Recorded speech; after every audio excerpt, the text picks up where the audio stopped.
안녕하십니까, 박사호입니다. 미국 조 바이든 행정부의 외교는 사살골을 넣는 아주 탁월한 능력이 있습니다. 트럼프 대통령 때 미국과 원만했던 러시아를 중공 편으로 밀어넣었습니다.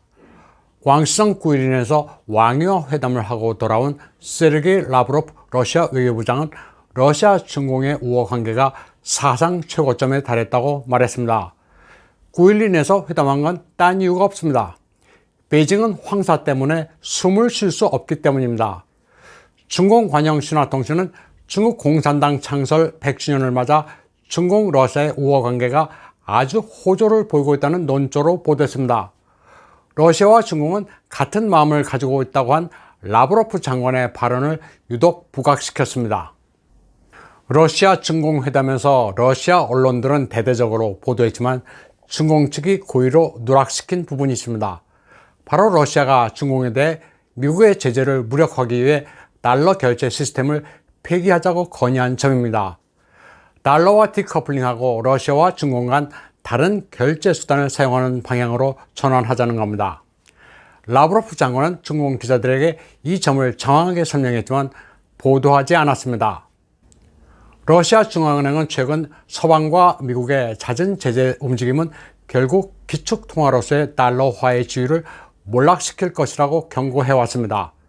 특히 세르게이 랴프코프 러시아 외교부 부부장은 블룸버그와의 인터뷰에서 조 바이든의 호전적인 도발을 저지하기 위해 러시아는 미국의 영원한 적대 행위의 독성 원천인 달러화 의존을 줄이기 위해 스스로 보호할 필요가 있다고까지 말했습니다. 러시아는 중공이 이민폐로 달러 기축통화를 대체해주기를 은근히 바라고 있습니다. 다시 말해 러시아 루블은 아직 힘이 미약합니다. 때문에 중공이 미국과 서방에 대항해 아궁이 속에 손을 넣어 밤을 꺼내주기를 부추기고 있는 겁니다. 러시아가 중공의 동맹인 것처럼 접근하면서 아주 교묘한 플레이를 하고 있습니다. 기왕 미국 서방과 싸우는 김에 더 세게 나서서 양측이 내상을 입기를 바라고 있는 것으로 분석됩니다. 중공은 약점이 단단히 잡힌 조 바이든을 우습게 보고 할 테면 해보란 식으로 나오고 있지만 정작 디커플링은 두려워하고 있습니다. 디커플링은 중공 경제, 나아가 정권에 있어서는 파국이기 때문입니다. 중공이 미국을 대놓고 협박하는 것은 양국 관계를 트럼프 이전의 상태로 복원해 달라는 게 주 목적입니다. 3월 26일 월스트리트저널에는 전 미국 국가안전부보좌관 맷 포틴즈의 글이 하나 실렸습니다. 중공이 미국에 대해 험한 언사를 하고 협박하는 것은 사실 바이든 행정부가 아닌 미국 기업들에 대해 들으라고 한 이야기라는 겁니다. 알래스카 회담에 훨씬 앞서 2월 초 양재천은 미국 기업인들과 전 정부 관료와의 화상 대화를 통해 중공 비즈니스에 다시 투자하라고 유혹했습니다. 티벳 신장, 홍콩, 타이완과 관련해 입을 다물어주면 중공 비즈니스는 역시 유망하다는 식으로 말했습니다. 다시 말해 기업인들이 나서서 바이든 행정부에 로비를 하라는 거였습니다.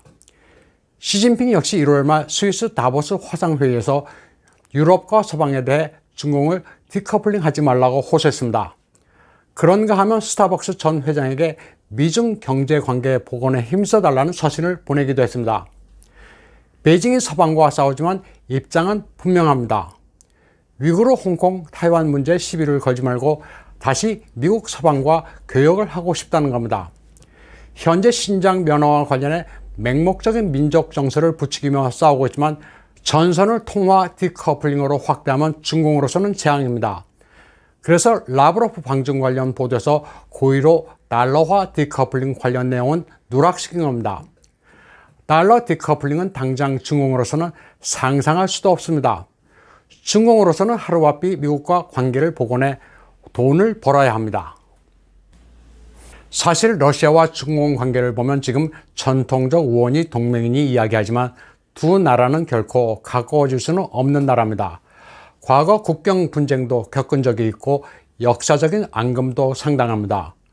러시아는 중공을 상당히 견제하고 있습니다.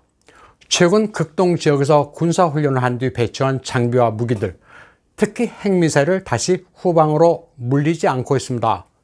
물론 태평양 전선에서 미국과 일본을 견제하는 목적도 있지만 중공 역시 내심 러시아의 무력을 두려워하고 있습니다. 러시아는 인구가 감소 추세입니다. 시베리아와 극동 지역의 인구는 더욱 적습니다. 중공이 이를 파고들자 러시아는 잔뜩 경계하고 있습니다. 바이카로 이르쿠츠크 지역의 관광지 개발을 한다면서 중공이 몰려온 데 대해서도 문제를 삼은 적도 있습니다. 중공은 인구를 내세워 러시아 국경 지역에 진출하려고도 하고 있습니다. 중공은 1858년 아이훈 조약과 1860년 베이징 조약으로 러시아가 흑룡강 유역을 빼앗았다고 여기고 있습니다. 또 2020년은 블라디보스톡 도시건설 160주년이었습니다. 러시아가 이를 기념하자 중공의 샤오펀홍들은 분노했습니다. 중국 공산당은 그러나 이를 억눌렀습니다. 미국 서방과 대항하기 위해 러시아를 적으로 돌릴 수 없기 때문입니다. 중공과 러시아의 관계가 어떤지는 차이나타운이 있는지를 따져보면 알 수 있습니다. 차이나타운을 러시아어로는 끼타이 고로드라고 하는데 모스크바에 있기는 있습니다. 붉은 광장으로부터 걸어서 몇 분 거리에 끼타이 고로드란 지하철역이 엄연히 있습니다. 그런데 이름만 차이나타운, 끼타이 고로드입니다. 다른 나라 차이나타운의 풍경과는 전혀 다릅니다. 중국식 아치파일로우나 중국풍의 장식물도 없고 마라탕, 허거 레스토랑도 찾아볼 수 없습니다. 러시아풍의 아름다운 도시 구조에 현대식 쇼핑몰과 아기자기한 카페만 즐비합니다. 중국인들이 몰려 살거나 하지도 않습니다. 끼타이 고로드란 거리명 이전 이곳의 명칭은 빌리키 바사드였습니다. 16세기에 형성되기 시작한 장터인데 19세기와 20세기 들어 모스크바의 비즈니스 금융 중심으로 거듭났습니다.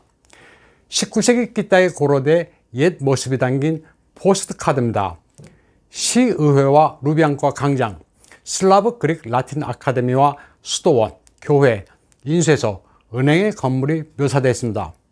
끼타이는 러시아어로 보통 차이나를 의미합니다. 중국어로 거란족의 거란을 취탄, 끼딴이라고 하는데 이게 변형된 게 끼따입니다. 캐세이 퍼시픽 항공의 캐세이와 같은 어원입니다. 그런데 끼따이 고로드의 끼따이의 어원은 다릅니다. 허들, 장애물을 슬라브어로 끼따라고 합니다. 이 도시가 처음 만들었을 때 외적의 침입을 막기 위해 참호를 파고 성벽을 둘러찼다고 해서 유래된 지명입니다. 또 이반 뇌제에 묻힌 엘레나 클린스카야가 지금의 우크라이나인 끼타이 고로덕 마을 출신이라 이 도시를 끼타이 고로드로 명명했다는 설도 있습니다. 결국 중국과는 하등의 상관이 없는 이름만 차이나타운입니다. 현재 바이든 행정부의 원칙 없는 외교로 난데없이 어부지리를 얻는 국가가 러시아입니다. 러시아의 주된 수출 품목은 오일과 천연가스입니다. 트럼프 대통령 당시에는 셰일 혁명으로 국제 유가가 하락해 러시아가 큰 타격을 받았습니다. 러시아가 독일에 노르트 스트림으로 천연가스를 수출한 것을 두고 트럼프는 나토 방위비 분담의 소극적인 메르켈에 대한 압박 수단으로 삼기도 했습니다. 그러면서도 긴장은 딱 적절하게 유지했습니다. 독일을 심하게 압박하지도 않았고 어차피 에너지 경쟁에서 러시아를 압도적으로 누른지라 푸틴과도 적절한 우호관계를 유지했습니다. 그런데 바이든은 노르트 스트림으로 독일이 러시아 천연가스를 수입한다면서 러시아에 대한 제재 조치까지 거론하고 있습니다. 때문에 러시아는 서유럽, 미국과의 관계를 거의 포기하다시피 하고 중공에 접근하고 있습니다. 서방과 미국의 압박에 시달리는 중공에 에너지를 수출하면 된다는 계산입니다. 바이든 행정부가 트럼프의 셰일가스 혁명을 백지화하겠다는 스탠스를 취하자 국제 유가도 오르고 있습니다. 러시아로서는 쾌재를 부르는 상황입니다. 또 러시아는 2014년 우크라이나 사태 당시 서방의 제재를 극복하기 위해 식량 자급에 나섰고 결국 지금은 식량 순수출국으로 부상했습니다. 남아도는 식량을 중공에 팔 수도 있습니다. 바이든 행정부의 엉뚱한 국제관계에 힘입어 러시아는 계속 부상하고 있습니다. 단순 GDP는 2019년 통계로 러시아가 세계 10위입니다. 그런데 PPP, Purchasing Power Parity, 구매력 지수로 따지는 GDP를 보면 일본, 독일에 이은 세계 6위입니다. IMF가 추산한 2020년 잠정 통계치인데 이 표에서 한국은 14위입니다. 이 정도면 소련 해체 이후 30년 넘게 시장 경제를 도입해 국가 개조에 나선 러시아도 이제 나름 살만한 나라입니다. 국제 정세를 큰 틀에서 이해할 수 있도록 대략의 스케치를 그려 여러분께 설명드리기 위해 오늘 방송을 준비해 봤습니다. 시청해 주신 여러분 감사합니다.